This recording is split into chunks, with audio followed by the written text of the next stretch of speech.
سڵاوتان لێبێ و ئەم کاتتان باش قوتابیان خوێنکارانی ئازیز. لە درێژەی ڤیددیۆکانمان سەبارەت بە زانکۆ و پەیمانگاکانی هەرێمی کوردستان تاوەکو بزانین کەمترین کۆنمرە وەرگیراوەکان بە زانکۆڵاین، پارالێل، ئێواران، پارێزگا و گشتی چەندە ئێمە بەردەوامین لەگەڵتانە.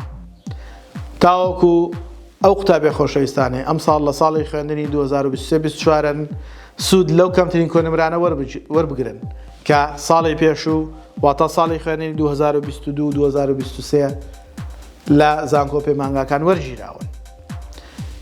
ئێمە لە درێژەی ئەم ڤیددیۆیەمانە ئەمانەوێ باسی کۆتابەش بکەین لە زانکۆی دهۆکی خۆشەویست کە ئەوێژ کۆلێژی کشتتوکاڵە یاخۆت کۆلێژی ئەندازیاریە کشتتوکاڵەکان. با بزانین لە درێژەی ئەم ڤیددیۆیەمانە ئەو کەمترین کۆنمرانەی کە لەم کۆلێژە وەرگیراوە و بەشەکانی چین و چەندن، پارێزگا و گشتی چۆن بووە.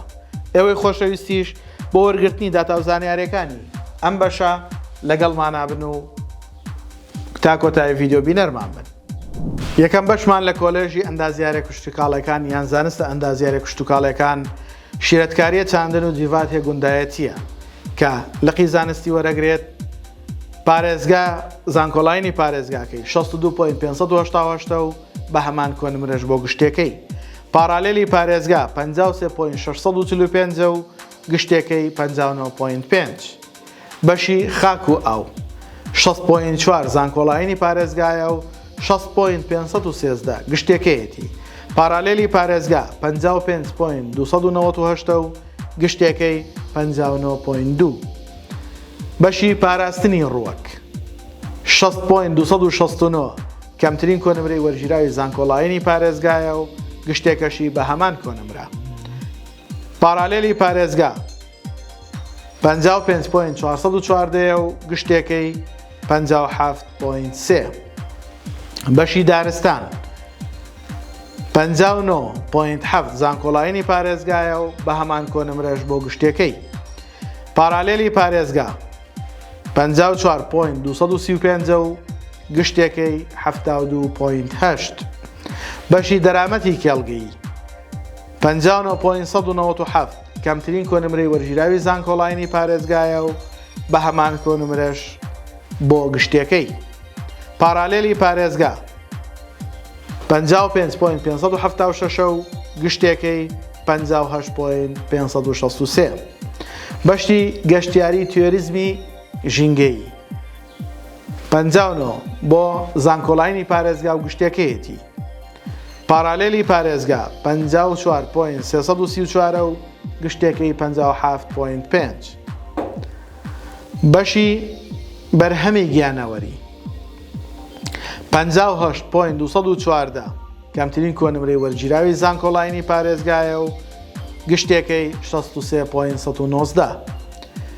پارالێلی پارێزگا 57.1 و گشتێکەی 59.2. بەشی بێستانکاری لە کۆلێژی زانستە ئەندازیاریە کشتتوکاڵەکان 58.149 کەمترین کۆنمرەی وەرگیراوە بۆ زانکۆڵاینی پارێزگا و گشتێکەی 61.506. پارالێلی پارێزگا 56.541 و گشتێکەی 58.8. کۆتابەشمان لە کۆلێژی زانستە ئەندازیاریە کشتتوکاڵەکان بریتیە لە بەشی زانست و تەکنەلۆژیای خواردن 58 زانکۆڵاینی پارێزگایە و 61.8 گشتەکەیەتی. پارالێلی پارێزگا 54.656 و گشتێکەی 57.9.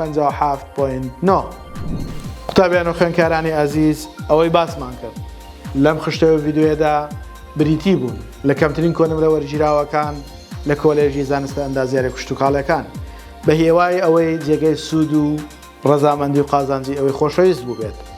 یەک خاڵ کە ئەویش ئەوەیە زۆربەی بەشەکانی ئەم کۆلێژە کەمتر لە 60یان وەرگرتووە کە بەپێی یاساکان نابێت بۆ زانکۆڵاین لە 65 کەمتر بێ و بۆ پارالێل و ئێوارانیش لە 60 کەمتر بێت چونکە ئەمە کۆلێژە. بەڵام زۆر لەوە کەمتر وەرگیراوە، بەشێشان بە کرێدیت بۆ کۆنمرانە دابەزیون و بەشێکیش وەکو هاوکاری، چونکە ئەم بەشانە دائیمەن خەڵکانێکی کەم ڕووی لێەکەن لەبەر ئەوە کەمترین کۆنمرەکانی دائیمەن نزمە بە هیوای ئەوەی کە هەر کەسێک ئارەزومەندی ئەو کۆلێژێ و ئەو بەشانەی پێخۆشە لەوێ وەربژیرێ و بتوانێت تایە سەرکەوتوو بێت تاوەکو لە داهاتووە بتوانێت سوود لە پسپۆڕێکی وەربگرێت. هیوادارین سەرکەوتوو بن و ئێوەش لایک و کۆمنت سەبسکرایبی کەناڵمان لە یاد مەکەن و هاوڕێیانشتان ئاگادار بکەنەوە بە ئەوانش سوود لە کەناڵەکەمان ببینن.